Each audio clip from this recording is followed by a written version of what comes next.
Целлюлит – это признак воспаления. Это уже склады такие хорошие, вечные склады. В 15-17 лет возникает целлюлит. Надо сразу проверить ее на вот эти два момента. Ни в коем случае, если есть целлюлит, нельзя с ним бороться с помощью антицеллюлитных массажей. Это очень плохо. Пережимаются этими жировыми клетками при отеках кровеносные сосуды. А чем они наполняются, эти жировые клетки?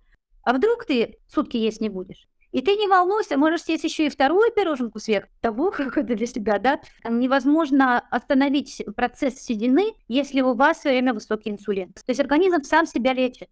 Крест и забыть об этом. Максимально решить все изнутри.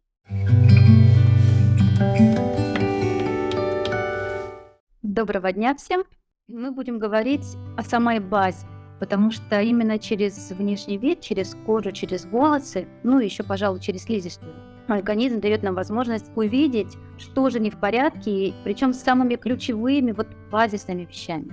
Если вы будете понимать причину, да, то вы тогда сможете использовать, допустим, всего 1-2 наружные метода, но при этом решить корень проблем. Вот это главное, чтобы вы могли решить корень, его исправить, а уже наложить различные средства дополнительно так, как вы уже хотите. А кто-то умный, и кто любит читать деньги, да, он может воспользоваться именно возможностями своего организма, максимально решить все изнутри, все в ваших руках. Я хочу вам дать по максимуму все инструменты. Когда речь идет, допустим, о целлюлите, это тоже инсулинозависимый процесс, но это процесс воспаления подкожной жировой клетчатки. Бывает целлюлит и у худеньких девочек, и у полных, чаще всего у полных. Почему? Потому что у полных как раз-таки много невостребованной глюкозы в крови, из-за того они и полные, которая превращается, именно глюкоза превращается в жирные кислоты, и эти триглицериды, жирные кислоты, они в ходе липогенеза запасаются внутри адипоцитов, жировых клеток. То есть мы родились, и у нас адипоцитов всегда одинаковое количество. Вот у нас сколько есть адипоцитов, жировых клеток, столько и есть. Но дальше в ходе жизни мы можем их делать вот такого объема, а можем их сделать вот такого объема. И чем больше их объем, естественно, тем больше лишнего веса мы видим визуально. А чем они наполняются, эти жировые клетки? А наполняются они как раз-таки, они являются складами для триглицеридов. В них запихиваются триглицериды плотненько. А триглицериды – это жирные кислоты, которые превратились в организме излишней глюкозы. То есть смотрите, как организм какой молодец. Пришла к нему глюкоза, и он ее сначала в клетку завел с помощью инсулина, получил энергию сразу, бах, тебе энергия, съел кашу, и вот у тебя энергия, да? Но если ты переел кашу, он говорит, ага, молодец, ты съел не с запасом, я вот эту часть лишнюю отнесу-ка я, пожалуй, вот в мышцы положу. А вдруг ты сутки есть не будешь? А я тогда ее из мышц сразу достану, из гликогена, и вот тебе опять глюкоза будет. А ты еще любишь сверху каши там, или пироженку сверху, да, на кашу. Снова молодец, говорит организм. Очень хорошо. Я энергию получил, гликоген все запас, и в мышцах, и в печени, а вот если ты мне еще дал, отлично, сейчас я из нее, из этой глюкозы, сделаю триглицериды, и триглицериды эти плотненько упакую аккуратненько в адипоциты, в жировые клетки. И ты не волнуйся, можешь съесть еще и вторую пироженку сверху. Адипоциты могут, как резиновый шарик, раздуваться практически, очень они в объеме могут сильно увеличиваться. То есть можно есть, и есть, вы знаете, люди какие, да, и под 200 килограмм. Это уже склады такие хорошие, вечные склады. Организм рад, что вы даете такие запасы. Замечательно, вы думаете о нем, он как хороший завхоз все складывает на нужные полочки. Это поближе, это подальше, это потом возьмет. И первым делом будет гликоген из мышц расходоваться, и только потом дойдет дело до, если вы будете продолжать снижать углеводы, только потом дойдет дело до жировых депо. И тогда, да, выйдут эти триглицериды, организм говорит, что ты нас не кормишь, у нас уже и гликоген кончился, и мышцы мы уже все, глюкозу оттуда вывели, и из печени вывели. Тогда он дает сигналы, идут гормоны, открывают жировые клетки, оттуда выходят триглицериды.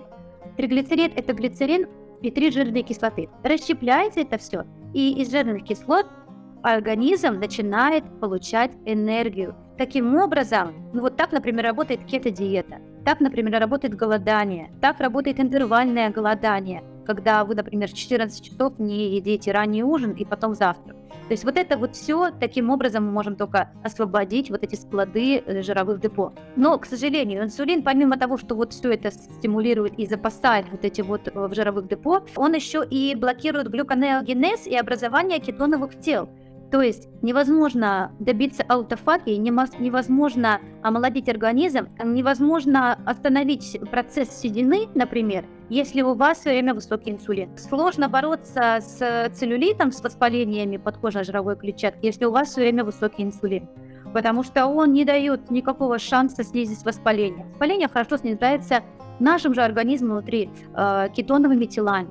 Но кетоновые тела будут образовываться только тогда, когда есть длительные безуглеводные промежутки.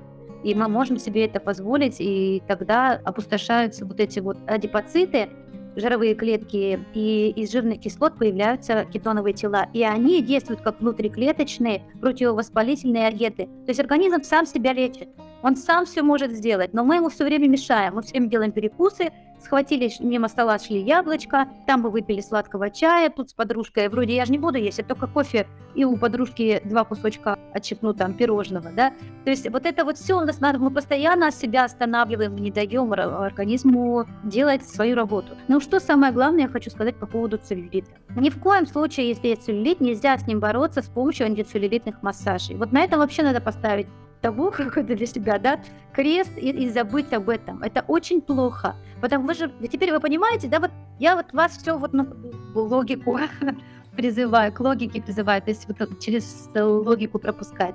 Если там воспаление, ну вот, например, да, какой-то порез у нас, болячка, мы ее начинаем ковырять, мы говорим ребенку, не ковыряй, да, то есть, потому что воспаление будет расти, если ковырять.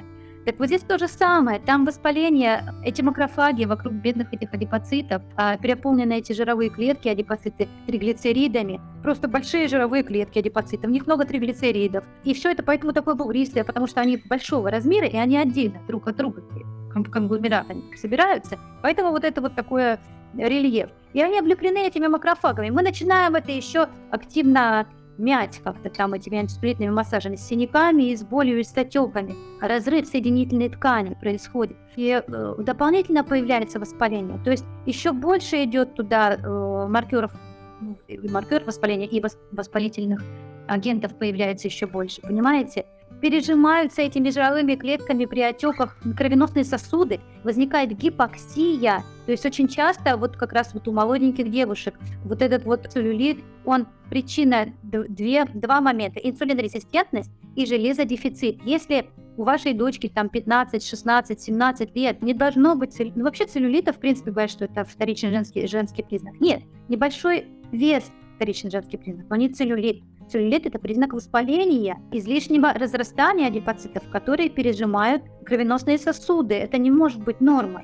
Кровь должна везде доходить, до каждого дальнего уголочка, до каждой самой последней клеточки на периферии. И это не может быть. В теле нет нормы такой, которая бы приводила к вреду самого тела. Если это вредит телу, это не норма.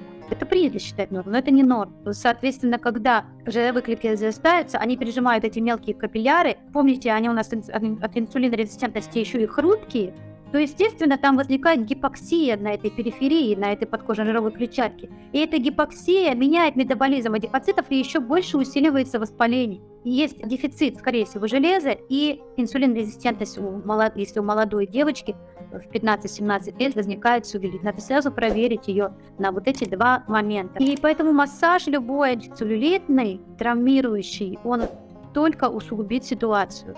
Он на время может там улучшить, нам кажется визуально, что на время улучшил, потому что идет отек, идет прилив лимфы, если это встает, воспаление. Вы знаете, когда воспаление, да, всегда идет прилив лимфы, отек. А потом это спадает, и опять он появляется. Что можно делать при целлюлите? Ну, помимо вот этих внутренних, да, вопросов, которые сейчас мы идем решать, еще дефицит и инсулинорезистентность, замечательно работают всякие противовоспалительные гели, маски и обертывания. И усиление, то есть убрать гипоксию там надо. Надо, чтобы кислород пришел и убрал это воспаление. Как он туда придет? Пригнать кровь.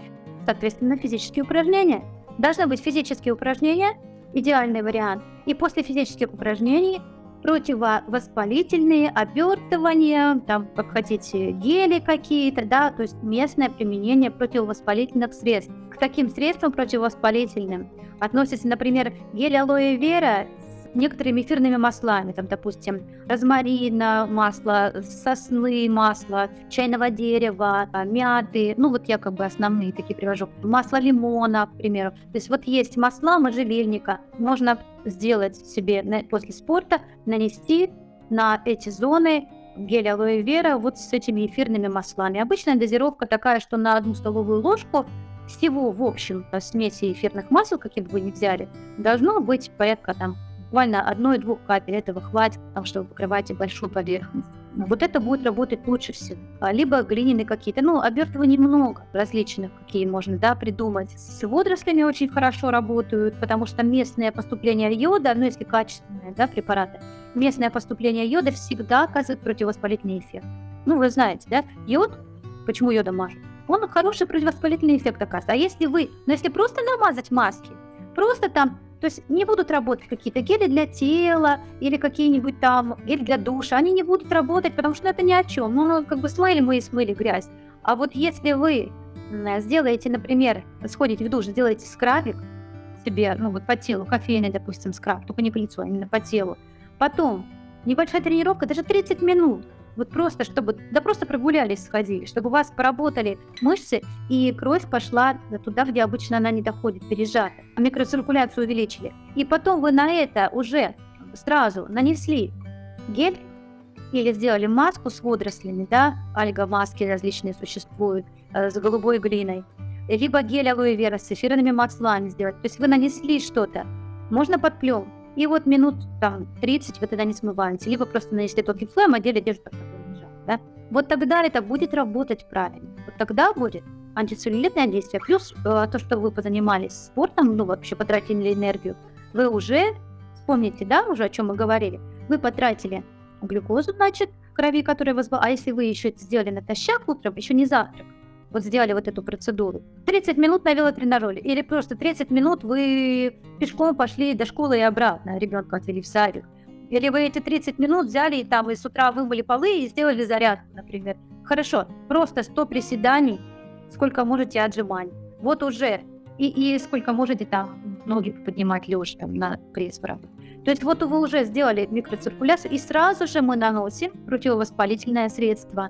Готовое можно, как раз их миллион. Главное, смотрите в составе, чтобы были либо водоросли, йод противовоспалительный, либо натуральные хорошие эфирные масла, либо, может быть, альфа-препараты более дорогие, всякие брендовые, с альфа-липоевой кислотой бывают, с витамином С, это витамин А с ретинолом. Вот это очень хорошие противовоспалительные, тоже антицеллюлитные гели бывают, такие всякие брендовые. Но можно и просто там, да, маску с водорослями взять. Главное, чтобы была подача, можно и маску добавить, кстати, эфирное масло розмарина, к примеру, там, или лимон, так уже. Главное, чтобы была подача крови и кислорода в эти зоны, и потом вы накладываете это противовоспалительное средство.